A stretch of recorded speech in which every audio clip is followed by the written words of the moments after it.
اعوذ باللہ من الشیطان الرجیم بسم اللہ الرحمن الرحیم۔ ہماری آنکھیں اور کان اللہ کی بہت ساری نشانیوں کی طرح ہم اپنی آنکھوں اور کانوں کے عطیہ پر بھی بہت کم غور و فکر اور شکر کرتے ہیں۔ جیسا کہ سورہ ملک میں ہے، ترجمہ: کہہ دیجئے کہ وہی اللہ جس نے تمہیں پیدا کیا اور تمہارے کان، آنکھیں اور دل بنائے، تم بہت کم شکر گزاری کرتے ہو۔ نوٹ فرمائیے کہ اللہ تعالیٰ نے اس آیت کریمہ میں 1400 سال پہلے بتا دیا کہ ماں کے پیٹ میں نوزائیدہ بچے کی تخلیق کے دوران پہلے کان بنتے ہیں، پھر آنکھیں۔ سائنسدانوں نے حال ہی میں ایک بڑی مائکروبین سے مشاہدہ کیا ہے اور بعض نامور سائنسدانوں نے اس آیت کریمہ کی وجہ سے اسلام قبول کر لیا۔ ہماری یہ بنیادی قوتیں اللہ نے پیدا کی ہیں۔ کیا کبھی ہم نے یہ سوچا ہے کہ اگر یہ صلاحیتیں خدا نخواستہ ہم سے چھین جائیں تو کیا ہوگا؟ کیا ہم اپنی آنکھوں اور کانوں کا صحیح استعمال کرتے ہیں؟ کیا ان کا صحیح اور غلط استعمال کی کوئی جواب دہی ہوگی؟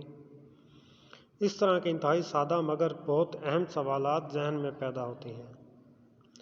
سب سے پہلے تو ہمیں یہ جان لینا چاہیے کہ اللہ تعالیٰ نے انسان کو 7 مرحلوں میں پیدا کیا، جیسا کہ قرآن کریم میں بیان کیا گیا ہے۔ سورہ مومنین میں ہے، ترجمہ: یقیناً ہم نے انسان کو مٹی کے جوہر سے پیدا کیا، پھر اسے نطفہ بنا کر محفوظ جگہ میں قرار دے دیا، پھر نطفہ کو ہم نے جمع ہوا خون بنا دیا، پھر اس خون کے لوتھڑے کو گوشت کا ٹکڑا کر دیا، پھر گوشت کے ٹکڑے کو ہڈیاں بنا دی، پھر ہڈیوں کو ہم نے گوشت پہنا دیا، پھر دوسری بناوٹ میں اس کو پیدا کر دیا۔ برکتوں والا ہے وہ اللہ جو سب سے بہترین پیدا کرنے والا ہے۔ حال ہی میں سائنسدانوں نے جب ان 7 مرحلوں کا مشاہدہ کیا جن کو خالق مطلق نے صدیوں پہلے بیان کر دیا تھا، تو ان سائنسدانوں کی عقل دنگ رہ گئی اور کانفرنسوں میں کئی مقابلے پڑے۔ مثلاً بچے کی ہڈیاں پہلے بنتی ہیں، پھر اس پر گوشت پہنا دیا جاتا ہے، لیکن ان مشاہدوں کے باوجود ان میں سے اکثر ہدایت سے بہرہ بر رہے، گو چند نے اسلام قبول کر لیا۔ ماں کی بچہ دانی میں انسانی نطفہ کس طرح پروان چڑھتا ہے؟ یہ نطفہ 3 اندھیروں سے ڈھکا ہوتا ہے، جیسا کہ سورہ الزمر، ترجمہ ہے: اس نے تم سب کو ایک ہی جان سے پیدا کیا، پھر اسی سے اس کا جوڑ پیدا کیا اور تمہارے لیے چوپایوں سے 8 نر مادہ اتارے۔ وہ تمہیں تمہاری ماؤں کے پیٹوں میں ایک بناوٹ کے بعد دوسری بناوٹ پر بناتا ہے۔ 3 اندھیروں میں یہی اللہ تعالیٰ تمہارا رب ہے، اسی کے لیے بادشاہت ہے، اس کے سوا کوئی معبود نہیں، پھر تم کہاں بہک رہے ہو؟ ان 3 اندھیروں سے مراد ماں کا پیٹ، بچہ دانی، بچہ پر لپٹی ہوئی جھلیاں ہیں۔ وہ کون ہے جو نطفہ کے کسی باریک خلیہ کو چن کر کان بناتا ہے اور اس کو نشو و نما دیتا ہے؟ وہ کون سے خلیات ہیں جن کے ذریعے آنکھ بنتی ہے؟ یہ سب کون کرتا ہے؟ یہ خلیات کیسے جیتی جاگتی آنکھ یا کان بن جاتے ہیں؟ یہ آنکھ اور کان کیسے اپنے خالق کے پابند ہوتے ہیں؟ اسی بات کو ہم الفاظ دیگر یہ کہہ سکتے ہیں کہ آنکھ کبھی بھی سننے کے لیے استعمال نہیں کی جا سکتی اور کان کو دیکھنے کے لیے استعمال نہیں کیا جا سکتا۔ آنکھ اور کان اپنے خالق کی اطاعت گزار ہیں۔ کیا ہم کو بھی مکمل طور پر اپنے خالق کا پابند اور اطاعت گزار نہیں ہونا چاہیے، جس نے ہمیں تمام قسم کی صلاحیتیں دے رکھی ہیں، بلکہ ہمیں ان کے استعمال کی آزادی بھی دی اور ان کو استعمال کرنے کی ہدایات بھی دی؟ سورہ انسان، ترجمہ ہے: بے شک ہم نے انسان کو ملے جلے نطفے سے امتحان کے لیے پیدا کیا اور اس کو سنتا دیکھتا بنایا۔ ہم نے اسے راہ دکھائی، اب خواہ وہ شکر گزار بنے خواہ ناشکرا۔ وہ لوگ جو ان آیتوں کو واقعی توجہ سے سنیں گے وہ دل کی آواز سے پکار اٹھیں گے۔ سورہ آل عمران میں، جیسا کہ ترجمہ ہے: اے ہمارے رب، ہم نے سنا کہ منادی کرنے والا بآواز بلند ایمان کی طرف بلا رہا ہے کہ لوگوں اپنے رب پر ایمان لاؤ، پس ہم ایمان لائے۔ اے ہمارے رب، تو ہمارے گناہ معاف فرما اور ہماری برائیاں ہم سے دور کر دے اور ہماری موت نیکیوں کے ساتھ کر دے۔ اے ہمارے پالنے والے معبود، ہمیں وہ دے جس کا وعدہ تو نے ہم سے اپنے رسولوں کی زبانی کیا ہے، اور ہمیں قیامت کے دن رسوا نہ کر، یقیناً تو وعدہ خلافی نہیں کرتا۔ بہت سارے اہل ایمان اللہ کی ہدایات سننے سے غافل ہیں، ان کو اللہ کی ان ہدایتوں سے کچھ فیض نہیں ملتا۔ جیسا کہ سورہ انفال کا ترجمہ ہے، اے ایمان والو، اللہ کا اور اللہ کے رسول کا کہنا مانو اور اس سے روگردانی مت کرو جب کہ تم سنتے ہو، اور تم ان لوگوں کی طرح مت ہونا جو دعویٰ تو کرتے ہیں کہ ہم نے سن لیا حالانکہ وہ سنتے نہیں۔ در حقیقت سننے اور دیکھنے کے 4 مراحل ہیں۔ ایک ایسے کلاس روم کا تصور کیجئے جو طلباء سے بھرا ہوا ہو، ایک طالب علم جو ٹیچر کی بات سن رہا ہو اور لکھی ہوئی ہدایات بھی دیکھ رہا ہو اور اپنی آنکھیں مکمل طور پر کھلی بھی رکھتا ہو، مگر اس کا دماغ ادھر ادھر کی باتوں میں لگا ہوا ہو۔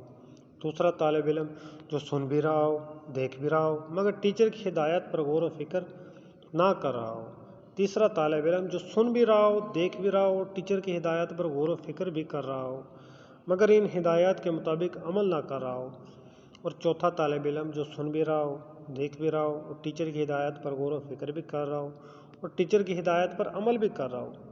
کیا یہ چاروں قسم کے طالب علم برابر ہو سکتے ہیں؟ ہرگز نہیں۔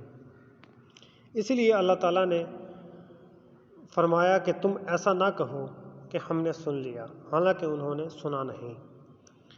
اس لیے اللہ کی ہدایات سے فائدہ اٹھانے کے لیے ہمیں اللہ کی ہدایات کو انتہائی غور سے سننا ہوگا، ان پر غور و خوض کر کے ان کو دل نشیں کرنا ہوگا اور پھر ان پر عمل کرنا ہوگا، جیسا کہ سورہ خوف ترجمہ ہے۔ اس میں ہر صاحب دل کے لیے عبرت ہے اور اس کے لیے جو دل سے متوجہ ہو کر کان لگائے اور وہ حاضر ہو۔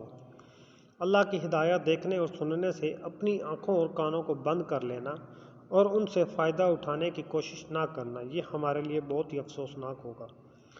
جیسا کہ سورہ بقرہ ترجمہ، کفار کی مثال ان جانوروں کی طرح ہیں جو اپنے چرواہے کی صرف پکار اور آواز ہی کو سنتے ہیں، سمجھتے نہیں۔ وہ بہرے، گونگے اور اندھے ہیں، انہیں عقل نہیں۔ جیسا کہ سورہ اعراف ترجمہ، اور ہم نے ایسے بہت سے جن اور انسان دوزخ کے لیے پیدا کیے جن کے دل ایسے ہیں جن سے نہیں سمجھتے، اور جن کی آنکھیں ایسی ہیں جن سے نہیں دیکھتے، اور جن کے کان ایسے ہیں جن سے نہیں سنتے۔ یہ لوگ چوپایوں کی طرح ہیں، بلکہ یہ بدترین گمراہ ہیں کیونکہ یہ غفلت کرنے والے لوگ ہیں۔ سورہ اعراف ترجمہ، اور جو لوگ ہماری آیات کو جھٹلاتے ہیں ہم ان کو بتدریج گرفت کیے جا رہے ہیں، اس طور پر کہ ان کو خبر بھی نہیں۔ ایک آدمی سیدھے راستے سے اسی وقت بھٹکتا ہے جب اس کی فضول تمنائیں اس پر غالب آ جاتی ہیں، جیسے کہ سورہ جاشیہ ترجمہ، کیا آپ نے اسے بھی دیکھا جس نے اپنی خواہش نفس کو اپنا معبود بنا رکھا ہے اور باوجود سمجھ بوجھ کے اللہ نے اسے گمراہ کر دیا اور اس کے کان اور دل پر مہر لگا دی ہے اور اس کی آنکھ پر بھی پردہ ڈال دیا ہے۔ اب ایسے شخص کو اللہ کے بعد کون ہدایت دے سکتا ہے؟ تم نصیحت کیوں حاصل نہیں کرتے؟ ایک مومن کے لیے یہ ضروری ہے کہ وہ اپنی آنکھ اور کان کا صحیح استعمال کرے۔ اگر ان دونوں کا استعمال اللہ کی ہدایت سے ہٹ کر کرے گا تو اللہ اس پر ضرور گرفت کرے گا اور سزا دے گا۔ جیسا کہ سورہ اسراء ترجمہ، ایسی بات کے پیچھے نہ لگو جس کا تمہیں علم نہ ہو، بے شک کان، آنکھ اور مرکز حواس یعنی دل و دماغ، ان سب کے بارے میں تم سے باز پرس ہوگی۔ حقیقت میں آنکھ اور کان اور دیگر اعضاء اللہ کی طرف سے ہم پر نگہبان یا سیکورٹی گارڈ کی حیثیت رکھتے ہیں اور قیامت کے دن ہمارے خلاف گواہ کی حیثیت سے کھڑے ہو جائیں گے، جیسا کہ سورۃ فصلت میں ہے، یہاں تک کہ جب بالکل جہنم کے پاس آ جائیں گے ان پر ان کے کان اور ان کی آنکھیں اور ان کی کھالیں ان کے لیے اعمال کی گواہی دیں گی۔ یہ اپنی کھالوں سے کہیں گے کہ تم نے ہمارے خلاف شہادت کیوں دی؟ وہ جواب دیں گے کہ ہمیں اس اللہ نے قوت گویائی عطا فرمائی جس نے ہر چیز کو بولنے کی طاقت بخشی ہے۔ اس نے تمہیں اول مرتبہ پیدا کیا اور اسی کی طرف تم لوٹائے جاؤ گے، اور تم اپنی بدعمالیاں اسی وجہ سے پوشیدہ رکھتے تھے کہ تمہارے خلاف گواہی دیں گے۔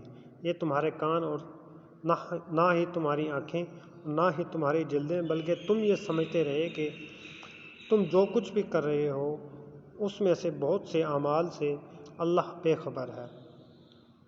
تمہاری اس بدگمانی نے جو تم نے اپنے رب سے کر رکھی تھی تمہیں ہلاک کر دیا، پس تم خسارہ پانے والوں میں سے ہو گئے۔ اس لیے ہمیں چاہیے کہ ہم اپنی آنکھوں اور کانوں کو صرف اور صرف اچھے کاموں کے لیے استعمال کریں، اور ہم ان خداداد نعمتوں کے ذریعے اپنے خالق کی شکر گزاری کریں اور اس کو مزید جاننے اور پہچاننے کی کوشش کریں جس نے ہمیں ایسی اعلیٰ نعمتیں عطا فرمائیں۔ شکریہ۔